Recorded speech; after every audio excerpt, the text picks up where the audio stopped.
Pythagoras was born in Greece 569 BC.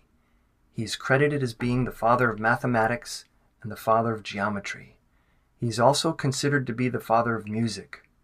He discovered the mathematical relationship of the musical intervals, harmonic ratios in the overtone series.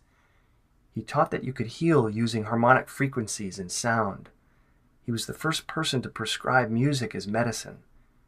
He's considered the father of harmonics, and he applied the principles of harmonics to everything from music, art, architecture, to personal development, friendship, raising families, even running governments.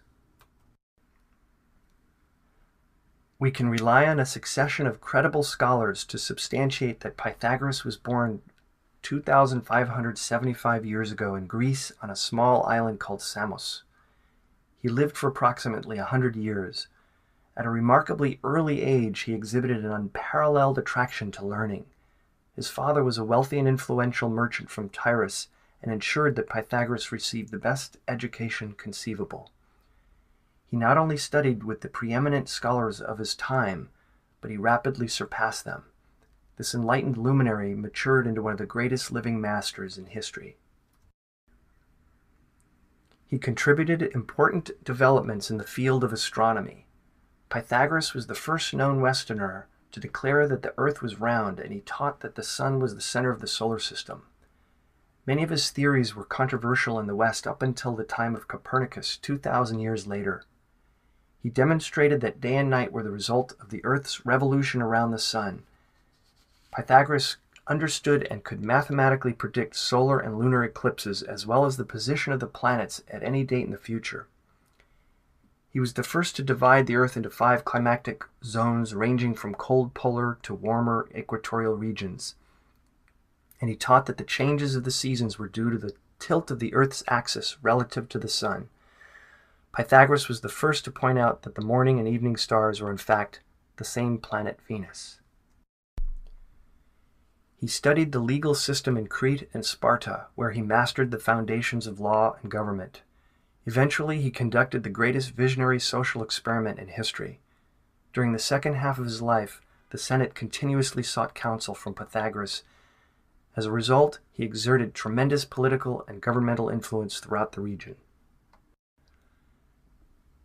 He's also considered the father of philosophy. In fact, he was the first person to introduce the word philosophy, which means love of wisdom. His teachings, the golden verses, and the introduction of his doctrine of universal compassion for all living beings are a testament to his transcendent genius. He's also considered the father of vegetarianism in Europe. Up until 40 years ago, this selection of food was called a Pythagorean diet. He's considered the founder of the Essene tradition.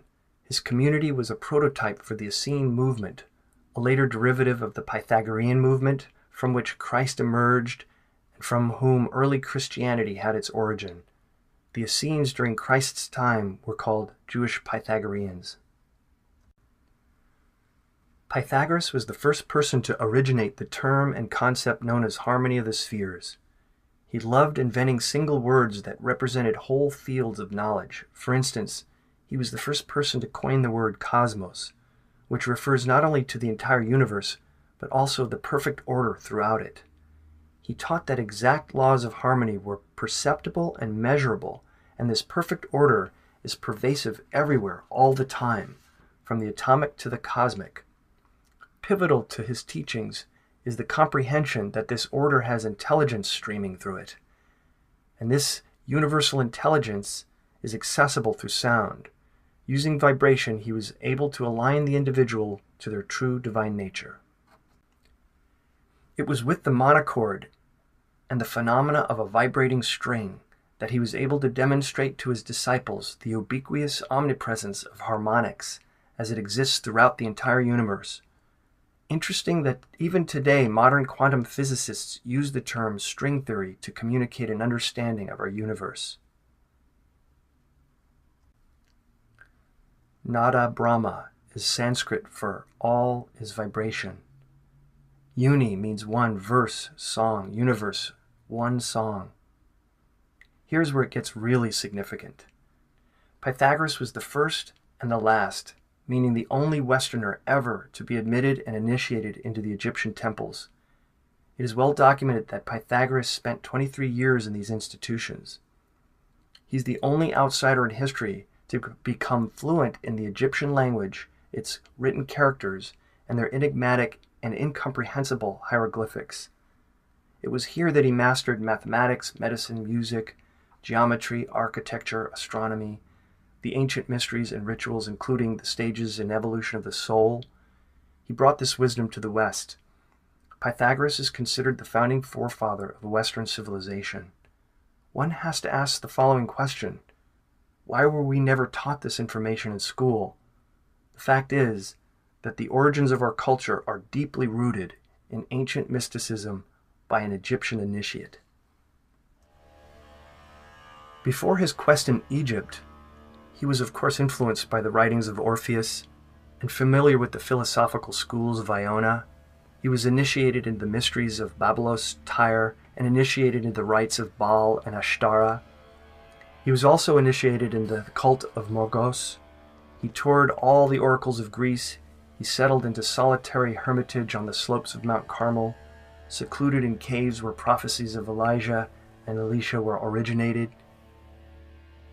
He had perfect comprehension of the principles of ritual as they were applied to all religion of his time. After 23 years of assimilating Egyptian scholarship, the king of Persia invaded and conquered Egypt.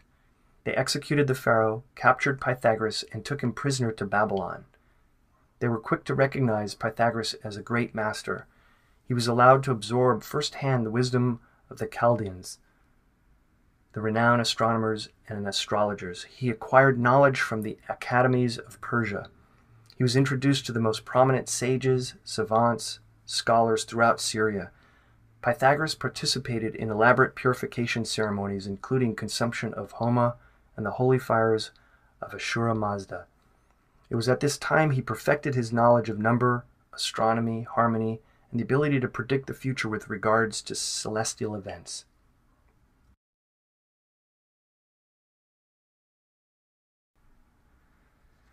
With the death of the king of Persia, Pythagoras was allowed to leave Babylon after 12 years. He finally returned home briefly to his native island Samos.